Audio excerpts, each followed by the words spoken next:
ఇప్పుడు మనము ఒక పక్షికి మనకు ఏం తేడా ఉంది? ఒక పక్షి దానా వేస్తే వచ్చి అది దానా తినేసి వెళ్ళిపోతుంది.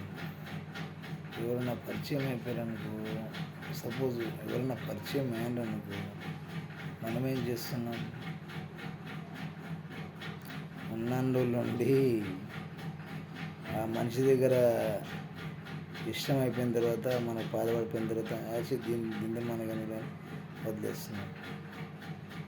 అంటే పక్షికి మనకు తేడా ఏం లేదన్నమాట. అది దాన కోసం వచ్చింది, దాన తినేసి వెళ్ళిపోయిద్ది. మనం మామూలుగా మనిషి బాధపడగానే మనం కూడా ఉద్దేశం చేస్తాం.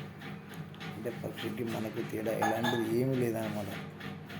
పక్షి మనకు తేడా ఎలాంటివి లేదు.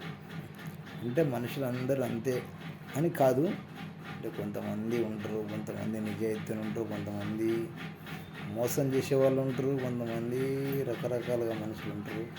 అందరినీ అలా అదే విధానంగా అనుకుంటే కరెక్ట్ కాదు. మనుషులు అన్న తర్వాత మానవత్వం ఉంటుంది. మనిషికి మనిషి సహాయం చేసే విధానం ఉంటుంది. కొంతమంది ఏమో మోసం చేసే విధానం ఉంటుంది. రకరకాల మనుషులు ఉంటారు. మనుషులంటేనే మోసము, అసలంటేనే మోసము, ప్రేమ, జాలి, దయ అన్నీ ఉంటాయి. అన్ని రకాలైతేనే మనుషులు, లేకపోయినా పడితే మనుషులు కాదు కదా.